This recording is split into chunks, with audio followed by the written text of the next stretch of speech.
Hello everybody, today I'm going to read over the PvP update that came out in patch 7.5. Alright, let's get to it. Let's see, for the first one, all jobs. Recuperate. Cure potency has been increased from 15,000 to 16,000. Next up, guard. Reduction to damage taken has been increased from 90 to 99%. Oh, that's a nice buff. But there are some actions in the game that can take away the effect of guard or go right through guard. At least for the rest of it, you'll take almost no damage, so that's kind of nice. Alright, next, melee DPS. Bloodbath. Increase to damage dealt has been changed from 10 to 25%. Oh, nice. And smite. Now ignores the effect of guard when dealing damage. That's a nice little buff for each one of those. Next up, healer. The role action Hylon. Cast time has been made instant. Cure potency has been increased from 15,000 to 16,000. Potency is now reduced to 8,000 when targeting self. Okay, so this role action for healers now is a little bit more useful now that you can instant cast and move around and heal people, your teammates that are in danger. So if you want to be more of a pure healer with your role action, Highland now is a good role action to use now if you want to. If you're going to be using Highland for yourself, I would not recommend it. It still costs 2,000 MP. You'd rather use Recuperate on yourself. It does 16,000. So Highland is not really good for yourself. It's good for others. It's meant for others, not for yourself. So if you want to be more supportive and healing them at the sacrifice of your MP, you can use Highland. But if not, you can't go wrong with Stone Skin 2 or Diabrosis. Next up, Dragoon. Chaotic Spring. Amount of damage dealt absorbed as HP has been increased from 150% to 200%. Oh, nice. Okay. I feel like Dragoons needs that a little bit because there are times where you go in, you're doing your hard hit, and you're getting targeted by so many, you're losing so much health. Overall, it's a nice buff for Dragoon. Horrid Roar. Recast time has been reduced from 24 to 20 seconds. Makes him use Horrid Roar a little bit faster now. Next job, Ninja. Mesui. Regen potency has been increased from 4,000 to 5,000. So that's the little regen you do after 3 Mudra. You can activate Misui, which gives you a regen. So every tick gives you 5,000 now. It's a nice little buff for them for survivability. Alright, next up, Samurai. Ogi Namikiri. Potency of the barrier created when attacking 2 or more targets has been reduced from 10,000 to 8,000. Oh, and the follow-up, Kaeshi Namikiri. Basically the same thing. Potency of the barrier created when attacking 2 or more targets has been reduced from 10,000 to 8,000. Oh, that's a little nerf. You get less barrier now when you hit more than one person. You hit 2 people at least. With that attack, you get a barrier. Alright, Mekio Shisui. Increase to HP recovery via healing actions has been reduced from 20% to 15%. Oof, okay. I get why they're doing it with Samurai, because Samurai is a very powerful melee. They do a lot of AoEs, but it's a shame to see that. Samurai getting debuff across the board. Let's see. Tendo Setsugeka. Cure potency has been reduced from 10,000 to 8,000. Tendu Kaeshi Setsukeka. Cure potency has been reduced from 10,000 to 8,000. So yeah, these 2 Tendos are the combos. And they're both getting their potency reduced. Oh, that's a shame. That's a little loss for Samurai. Next job, Viper. Blood Coil. Potency has been increased from 8,000 to 10,000. Slither. Movement speed has been increased from 25% to 50%. Oh, they're more slippery now. Sanguine Feast. Potency has been increased from 8,000 to 10,000. World Swallower. The additional effect absorbs 50% of damage dealt as HP has been added. That's nice. If you don't know, World Swallower is the limit break for Vipers. Okay, Viper got a nice buff across the board. Next up, Dancer. Curing Waltz. Cure potency has been reduced from 12,000 to 10,000. Ah, that's a shame. instead of getting a total of 24,000 potency cure, you're getting 20,000 total. If you're overlapping, you're next to each other. That's a little debuff for Dancer. Next up, Black Mage. Xenoglossy. Charge time has been reduced from 16 to 15 seconds. Okay, a little speed buff. Flare. Potency has been increased from 13,500 to 15,000. Freeze. Potency has been increased from 9,000 to 10,000. Okay, nice. They're stronger now. Soul Resonance, which is their limit break. The effect duration of Elemental Star has been increased from 30 seconds to 60 seconds.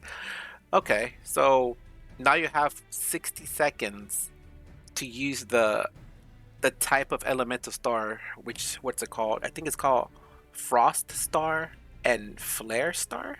So if you're in ice form and you use ice attacks, the limit break changes to a Frost Star action, which if you target somebody and you throw it at them, they're gonna get hit with a small AoE freeze, which makes everybody not move for a few seconds. They can't do anything.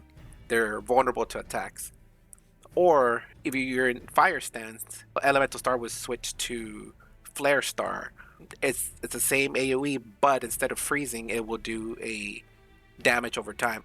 So instead of having 30 seconds to decide and use it, now you're gonna have 60 seconds, a whole minute, to activate that Elemental Star, Fire, or Ice, depending which one you want to use. Next up, Summoner. Mountain Buster. The additional effect reduces damage taken by 15% has been added with the duration of 5 seconds. Alright, Red Mage. Corpse of Corpse. The effect of Monomaki, which increases damage dealt to target, has been increased from 10 to 15%. The effect of Monomaki, which reduces damage taken from target, has been increased from 10 to 15%. You do more damage and you survive a little bit better. You have more survivability, more damage reduction. Forte. Effect duration has been increased from 4 to 5 seconds. Next up, Pictomancer. Smudge. Duration of increased movement speed effect has been reduced from 4 to 3 seconds. Okay, so it's a little debuff.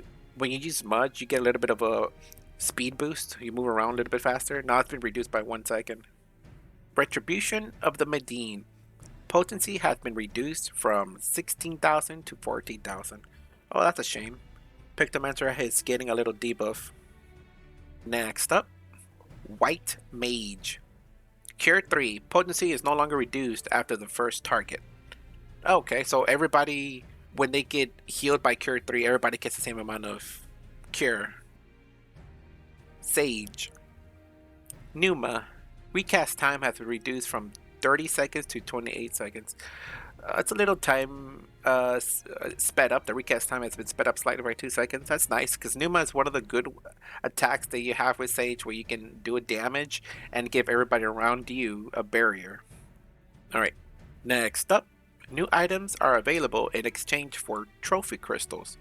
A number of previous PvP series rewards have been made available for exchange. Alright, they're bringing back Series 5 from before. And the rewards that include in there was the Fierce Tyrant's Attire, Tourmaline Weapon Minion, the Palaistra Framers Kit, Cloud9's Framers Kit, and the Ballroom Etiquette Defeatist Attitude, which gives you the Slump emote. Alright, so if you missed that during Series 5, you can now get them again from one of the NPCs over there at the Wolf's Den. Alright, next up, Series 10 will end and Series 11 will begin. Series 11 will be held from patch 7.5 to the release of patch 7.56, during which time you can earn Series XP and increase your series level by participating in any PvP duty, increasing your series level by unlocking various series rewards. Crystalline Conflict. A new arena, Archaea Harmonia, has been added. Ooh, this is exciting because this is a new map for Crystalline Conflict that I want to play. I always like playing a new map, so they brought a new one for 7.5. It's going to be interesting. Let's see. Area events. Archaea's Harmonias includes a variety of tactically useful elements to make matches more dynamic. Etherometers can be found halfway between the center point of each team's checkpoint. Upon reaching an etherometer, the tactical crystal's progress will be halted temporarily. During this time, the advancing team must remain in the crystal's ring to charge the etherometer. When their ether index reaches 100%, an ethereal bridge and a jump glyph will manifest, and the crystal can once again be moved. In the event of all members of the advancing team leave the crystal's ring, or a member of the opposing team enters the crystal's ring, the ether index will revert to 0. Ethereal Bridge. Ethereal bridges are paths that allow the tactical crystal to progress. Once a bridge has manifested, it will remain in place for the remainder of the match. Yep, that's nice. In the halfway point or the halfway landing of the staircase, there's a checkpoint. Jump glyphs. Each team has a jump glyph situated at its base. By stepping on the glyph, players can travel swiftly to a specific location in the arena. Once a jump glyph has manifested, it will remain in place for the remainder of the match. Oh, I like this. Healing glyph. Each team has a healing glyph situated to the front of its starting point. While standing on the glyph, players will sustain 50% less damage and recover HP over time. Please note these benefits are not granted by the opposing team's glyph. Following the introduction of Archaea Harmonious, the following adjustments have been made. Let's see. First one is going to be Palaistra, then Volcanic Heart, Base Out Battleground, Cloud9, Clockwork Castletown, Archaea's Harmonious, and the Red Sands. And then cycle repeats.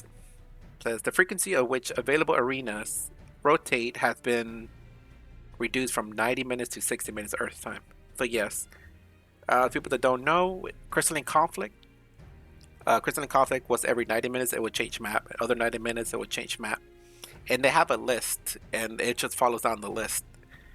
And usually in the duty finder it tells you the next map will be at this time. Then it updates every time the map changes. The next map is going to be this.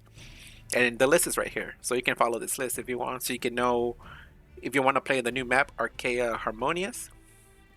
You know that after Clockwork Castletown, the new map is going to show up. But now they changed the frequency. Now instead of 90 minutes, it'll be 1 hour. It's just going to be 60 minutes. So every hour, the map is going to change, which is nice because there's more maps now.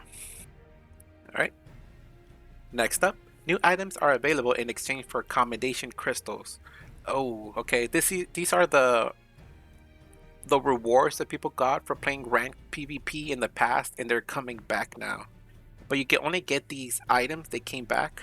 That's, for example, the ones in the picture. The only way to get these rewards from the past is through commendation crystals, and the only way to get commendation crystals is to play ranked PvP. And the only ranked PvP there is Crystalline Conflict. But that's if you're into it. So if you're into these outfits, if you want to get these outfits, you have to play ranked PvP. Okay, next up, Season 19 will end and Season 20 will begin. So this is going to be talking about ranked PvP, because that's right as of now, Season 20 has started for ranked PvP. When the season ends, the top 300 ranking players from the North American, European, and Japanese data centers and the top 100 ranking players from the Oceanian data center will receive vouchers via the Moogle delivery service. Players finishing in the bronze tier or higher can claim rewards by speaking with the seasonal quartermaster at the Wolf's Den's Pier 4.9 and 5.7. Players will begin Season 20 5 risers lower than the rank at which they finished Season 19. Rising stars will be reset to 1. Players that finish Season 19 ranked in the Omega or Ultima tiers will begin Season 20 in the Crystal tier with 100 Crystal credits. Players who finish the season unranked or at Bronze 3 with 0 risers will have no change to their ranking. Season 20 will be held in the following data centers. Alright, let's see. Japan will be held at Meteor. North America will be held at Crystal. Europe in Chaos. And Oceania in Materia. So if you don't know, depending on your physical data center, your region, you're going to have to go to those data centers. Meteor, Crystal, Chaos, or Materia respectively to your region to play ranked PvP. Alright, next up, Frontline. The collision for object players often got stuck on in Warcore Shirtet. Triumph has been adjusted. Okay, so they fixed a few of the collision problems in the new Frontline maps that came out a few patches ago. The rotation of available campaigns have been changed. This is a major change for Frontlines.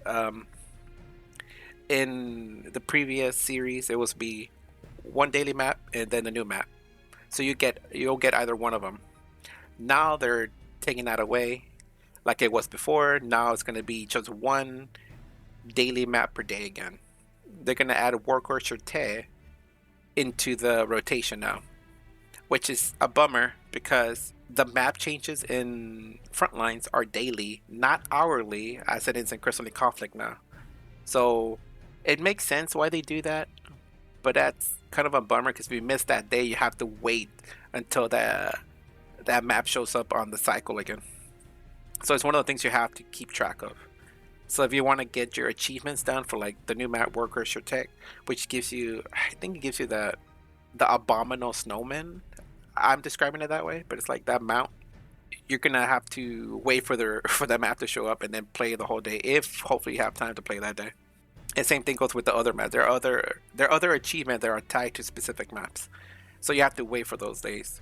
Or if you don't care, like whatever, you can just play any of the maps. But if you have a particular interest in one of those maps, you have to wait. So that's a bummer. Alright, next up, rating will no longer decrease when the player is incapacitated.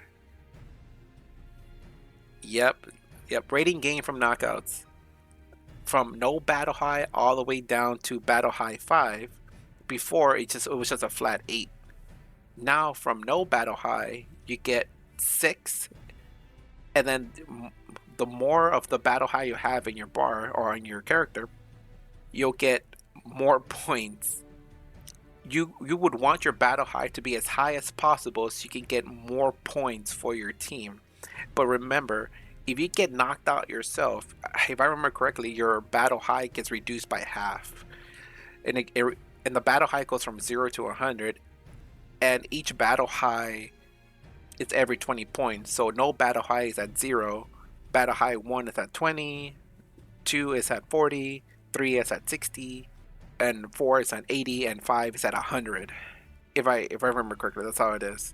So it is in your best interest to increase your battle high, and you get battle high by eliminating players and getting assists.